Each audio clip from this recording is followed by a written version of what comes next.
Welcome to the future of software development.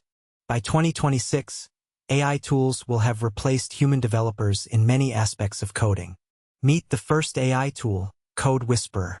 Code Whisperer uses natural language processing to write clean, efficient code. Next up, Auto Tester.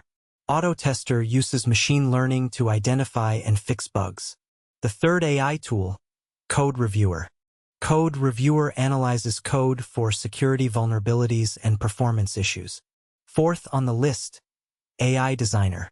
AI Designer uses generative models to create stunning UI/UX designs. Fifth and final, Code Optimizer.